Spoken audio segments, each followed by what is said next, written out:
The #1 central document, a traditional policy statement released by the central authorities of the Chinese government this year, once again lists agriculture, rural community and farmer-related issues as a top priority.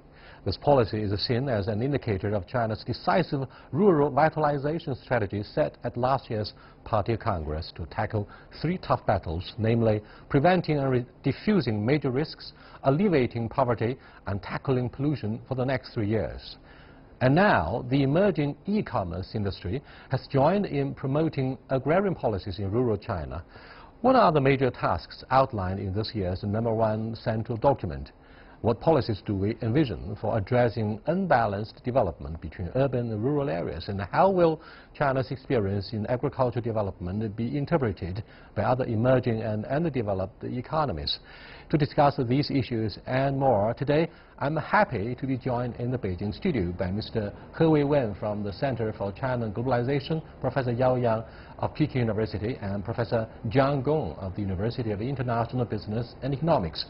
That is our topic. This is Dialogue. I'm Yang Rui. But before we get started, let's take a quick look at this. Chinese strategy of rural vitalization will be fully deployed and implemented. This is seen in this year's Chinese #1 central document as an indicator of policy priorities of central government. The document calls for greater than ever attention to agriculture, which was put forward by the 19th National Congress of Communist Party of China last October. Its timetable decided by the CPC Central Committee at a rural conference in December remains unchanged, but objectives for different stages have become more specific. Important progress will be seen as of 2020, when the institutional framework and policy system generally take shape. Decisive progress will be achieved as of 2035, when modernization of agriculture and rural areas fundamentally become a reality. In 2050, the all-around vitalization will feature strong agriculture, a beautiful countryside, and well-off farmers. The document put a lot of emphasis on the need for proper planning. Local governments have been required to specify their plans according to the local reality, especially for the period from 2018 to 2022, and to coordinate policy making in relevant spheres.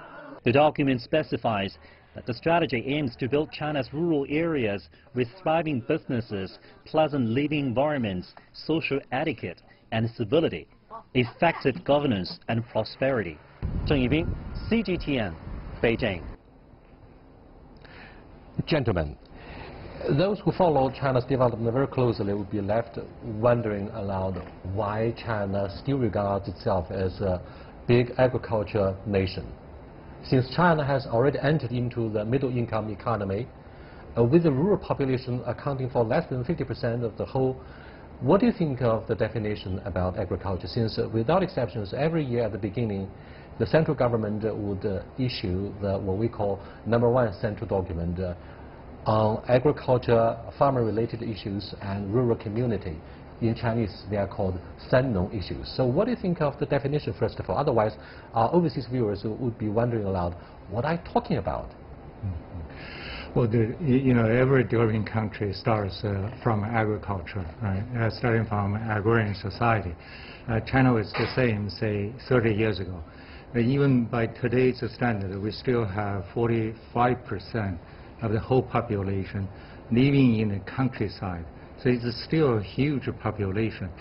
If you go to China's cities, you see magnificent buildings, just first-rate cities. But if you go to the countryside, they're just a third-world standard.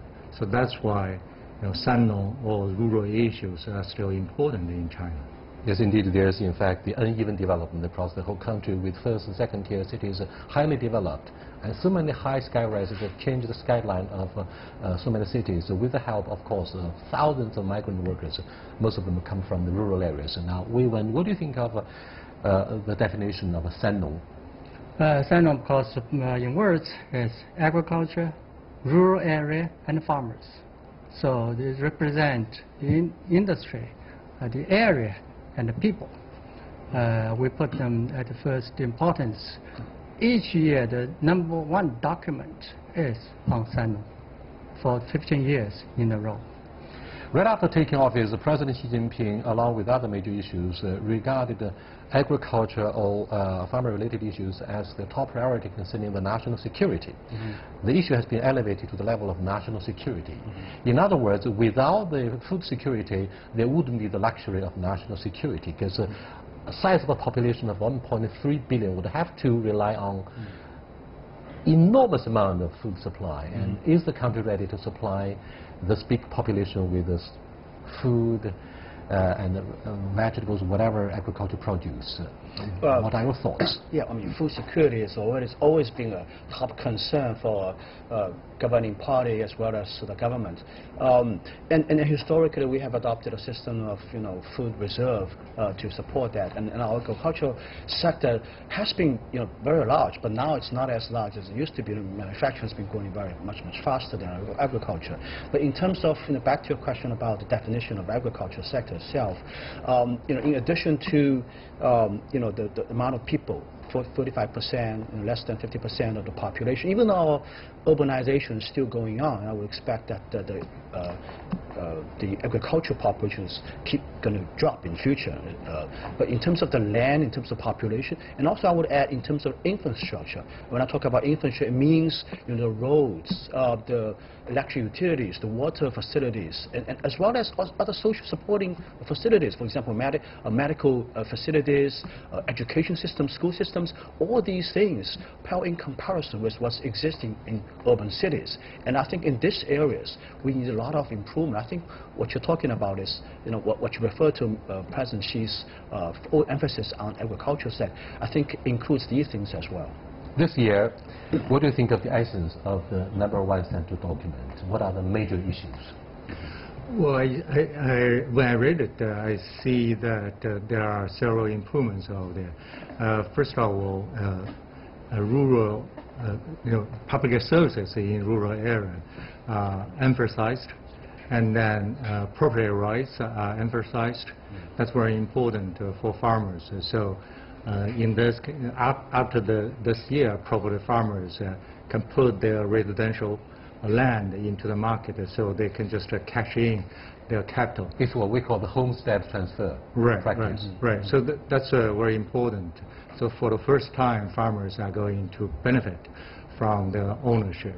I think those two aspects are the new things in this year's first document. By the end of the day, Wei-Wen, I'm afraid everybody would be asking, how could we quickly encourage farmers to get rich very quickly? What are the policy incentives? Professor Yao Yang spoke of, say, the homestead transfers generating cash throughout the process for farmers who have to rely on their rights to use instead of ownership. What do you think of the best approach to get rich quickly? I think the most important thing to make our farmers rich is to increase the productivity in the rural area considerably. Because if they only depend on agriculture, there's no way out.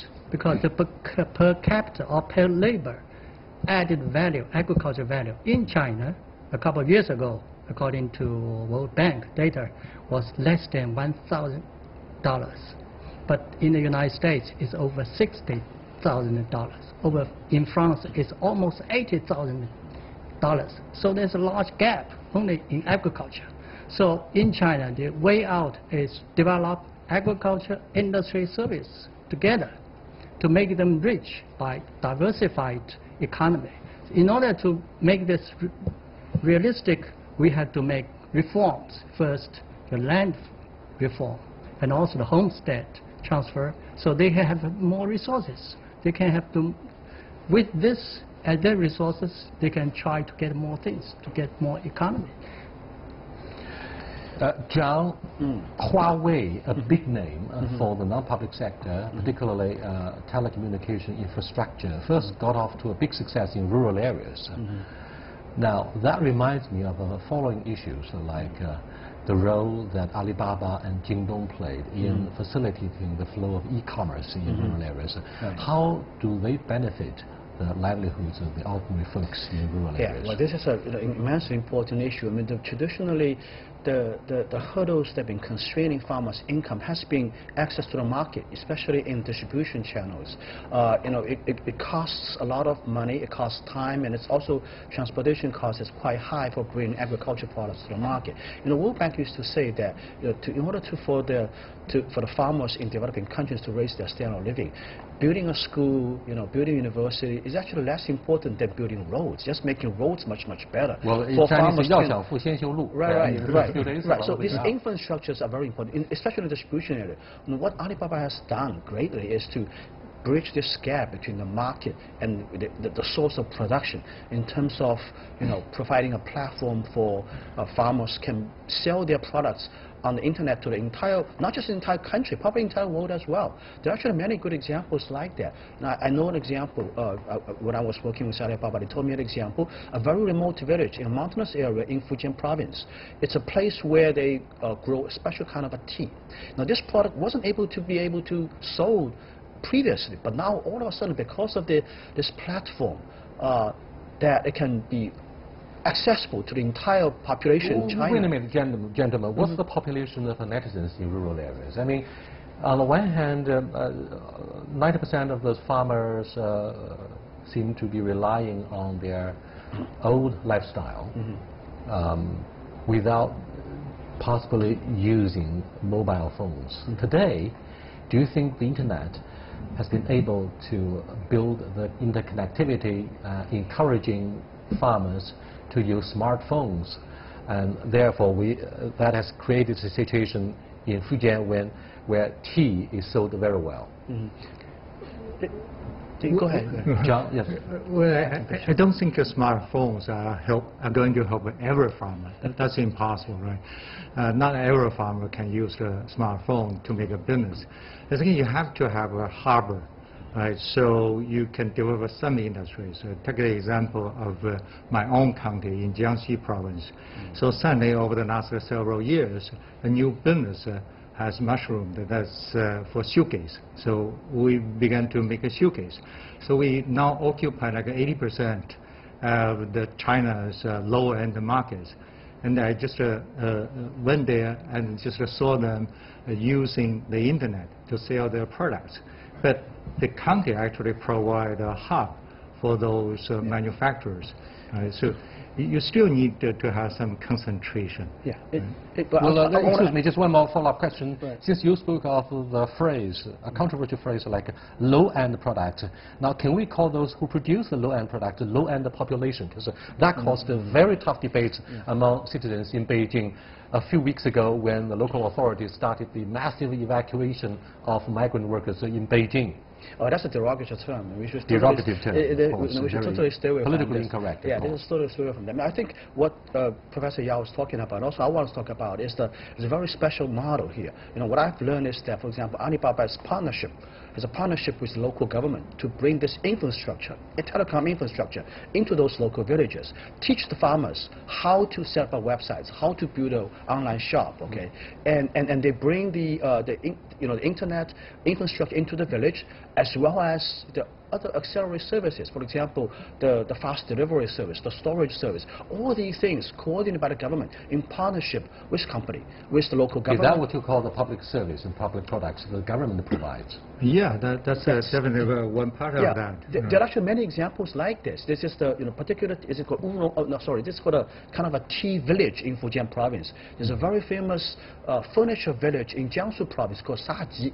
Exactly the same model. There are hundreds of local farmers making specialized furniture in that village, and the Saji village itself becoming a brand name on the internet. So this kind of a e-commerce model bringing to the countryside, to the rural area, I think this is a very powerful model in lifting people out of poverty. With the rise of e-commerce in rural areas, derivatives and value-added products would of course be very popular. But what do you think of the importance of education for farmers? Because without basic skills that comes from proper education, training programs, so on and so forth, will e-commerce start to thrive as scheduled? Well, education is definitely is very important, and if you look at the last 30 or 40 years, you see the gap between the city and the countryside has been enlarging, not being narrowed down. So that's really alarming, I think, particularly in kind of less affluent areas in western part of China. Many kids just drop out of not just a high school, but even middle school in order to go to the coast to find a job. I think when I talk about the public services, education probably is the most public service that we should deliver to those poor farmers. And particularly if we want to alleviate those people out of poverty forever, I think education is the only way to go. Right. Education helps you how to get rid of poverty, whilst relief funds could only fix the mere issue of poverty itself. Having said this, what do you think of the definition concerning what we call the targeted poverty relief? Namely, in President Xi Jinping's words, not a single one should be left behind in this massive poverty reduction campaign. In 3 years' time, China expects the issue of poverty to be zero, right? Yes. Target means that we have to identify those areas, the villages, and those people who are still under the poverty line. So must lift them out of about that line. That is target. We should not do it in general. So by the end of last year, there were still over 30 million people living under the poverty line. So we have to identify. What do you mean by village. poverty line? $1 or $2? China has its own standard, not World Bank. What is our standard? 2,200 yuan per year. Per year. In dollar terms? RMB. Yeah, in dollar, I think roughly in real term, that's $1 one day. $1 one day. In real extremely term. poor. Extremely poor. Yes, extremely poor. So in order to have targets, that means we have target people, target village. That's the first one. The second one is the target means to lift out the poverty, because each village is different from the others. So we have to apply different means to the individual villages. So to identify what is the specific method to lift them out, they should be very targeted. Right, the idea and of there should be poverty targeted moves to do that. For instance, in my school years, once I joined in a group to do rural work in the Shanxi province, in a poor village. They were very poor. The per day labor income is less than 1 yuan. They're still far below the poverty line. What we did, we tried to find the processing trade for them. That's processing for silk. And so the whole village was out of poverty.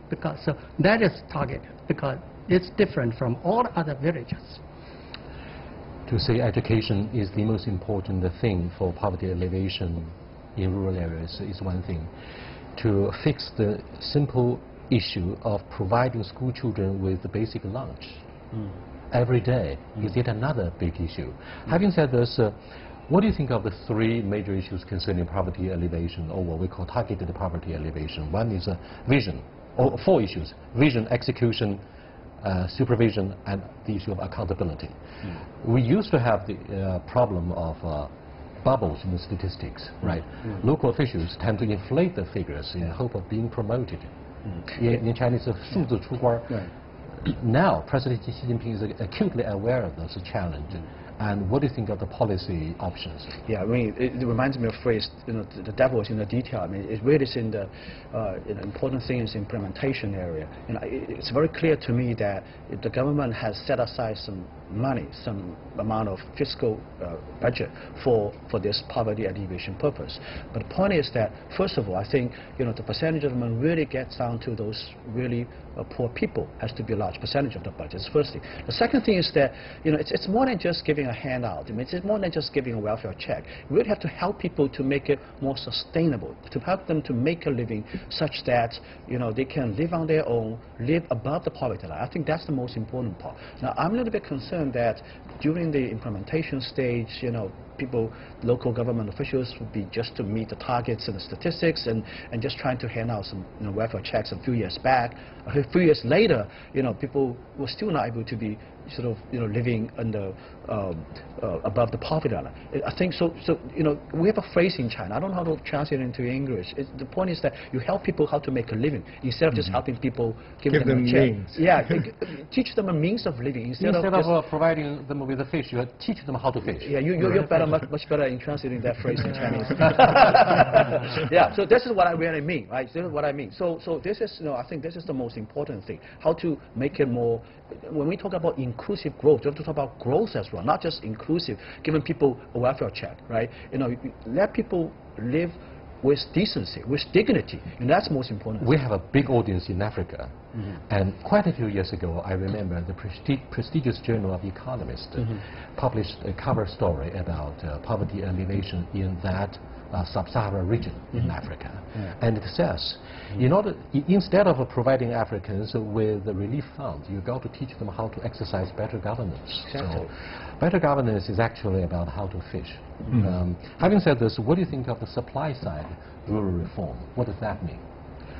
What they see in China is that the prices of agricultural goods are much higher than in the world.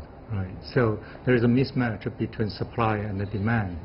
I think the supply side of reform in the countryside is to deal with these imbalances. We are going to reform our agricultural policy to use the international prices as a reference. Right. So then we can match the supply to the demand, and then we can supply better products to the market.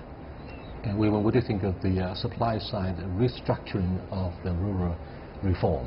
I think it implies two meanings. First, we should not only focus on agriculture in rural areas only, because agriculture itself does not make much money. You cannot become rich only by depending on agriculture. So you have to develop agriculture, industry, and service together. So that means the primary, secondary, and tertiary sectors synergy combined. A good example could be found in the county of Zhejiang province, Pang'an, which is beautiful, extremely beautiful, with very low polluted air level. However, Pang'an is quite good in offering many herbal and native produce. That is good. That itself is not enough. So on the basis of that, they worked with the Tsinghua University to develop biotechnology industry. Then on the basis of the two, they developed a healthcare paradise in the country and also travel. So those three sectors combined can make the rural areas rich. Conceptually, how do you label this a practice? Is it called integrated development? Well, I guess you can put it this way. I want to make a note about the structural reform in the supply side and agricultural sector. I think there's two things I want to bring to attention. One is that when we talk about agriculture, we have to put in the context of global competition. China is a very large open economy, and we have a huge trade surplus with many industrialized countries, right? But our agricultural sector is not very competitive, as you said, with North America, for example. So we can't keep our agricultural sector closed. When China become important, play a more and more important leadership role in the world. So our agriculture sector is subject to competition from North America. In terms of, for example. So then we have the challenge. We have the immediate challenge of genetically transformed food. That caused serious debates among the general public. No, I understand that. But even aside from this, we are still facing a lot of competition in terms of soybean, wheat, even beef and pork. Right? These agricultural products. We're going to import a lot of beef from the United Kingdom. Despite the fears of a mad cow disease. I'm more for American cow. American beef is really great. But anyway, so I think we have to keeping that in the context that there's this global competition, and our agricultural sector has to upgrade, essentially, have to upgrade. We can't, from an endowment perspective, we in trade economics, we know that from an endowment perspective, China is not really have a competitive advantage in agricultural products. So we have to this huge challenge. The second thing is that our traditional individualistic farming model is not going to be very competitive internationally. Today's agriculture sector is becoming more industrialized. So we have to bring the industrial approach to the agricultural development area. So, and in that sense, I think there's some challenges in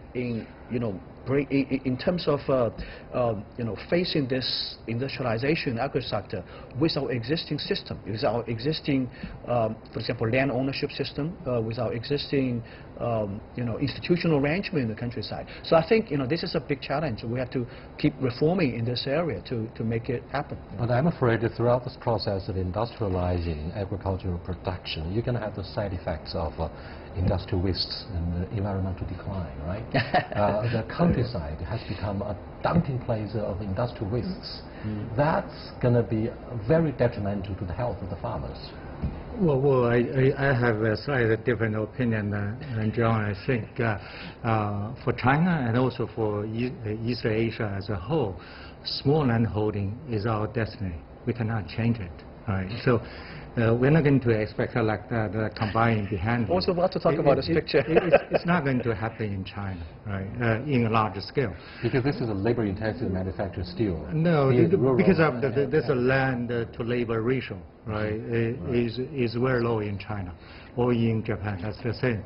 So we have to use the international markets. I think that there's no problem for us to import. You got to assess the risks coming from international market. I don't think that the rise and fall in fluctuations in the supply and demand market, right? Yeah, but most of the time, international prices are much lower than Chinese prices, right? So I think we have to change our structure of products in agriculture. For example, we can produce more labor-intensive, like vegetable, flowers. We cannot compete with the United States on soybeans. The White House, Pentagon, and State Department have just listed China as a strategic competitor. That reminds me of what happened during the Cold War. After the Soviet invasion of Afghanistan, the Reagan administration immediately imposed embargo on the import of grain from the former Soviet Union. And that gave rise to my geopolitical concerns as to what's going to happen due to the geopolitical rivalry between these two. Because we rely on the U.S. market so much for the import of not really. We actually import more from Latin America. There are a couple of reasons why. So first of all, we have a very large food reserve system here, so they can sustain for at least a couple of months. Second thing, America is not the only place where you can buy food. I mean, you have. Of course, we can import a lot of food from Ukraine, from Ukraine, Brazil, from Kazakhstan, from Russia. These Argentina. These are all places. Even just Americans. Forget about the sea routes. Just going west, you have many countries that can provide food for China. So what about freedom of navigation? Okay, that can be blocked by the Blue Water Navy of the United States. I'm sorry, I'm just joking about what's going to happen when geopolitical situation declines sharply between the two major powers due to the Thucydides trap. Okay, just go ahead to draw your conclusion about the #1 central document with a few words. Well, I think this is a major change over the last #1 documents because it put a lot of emphasis on this integrated development in the countryside. I mean, I still have family members living in a village. If you go there, you just find they have no way to enjoy so-called modern amenities. And starting from this year, we're going to provide those amenities to them. They will become one of us, right? Right. Your thoughts? The #1 document this year is quite different from the previous ones because it is a strategy for the whole rural revitalization, not for agriculture only. Right. It contains political, economic, cultural, social, and ecological, all the fields, and it involves the whole society, not only agriculture. Well, it's a vision. It's a blueprint. It's a 27-page document with a lot of things in it. And I think it's a great plan for a lot of things, as you said, in agricultural production, as well as in social and cultural and various other areas. I think the important thing is in implementation. How do you follow up with these things and make things really happen? Yes, indeed. Prevention of risks, poverty alleviation, as well as environmental protection becomes the essence of the doctrine of Xi Jinping. With that, we come to the end of this edition of Dialogue. I'll see you next time.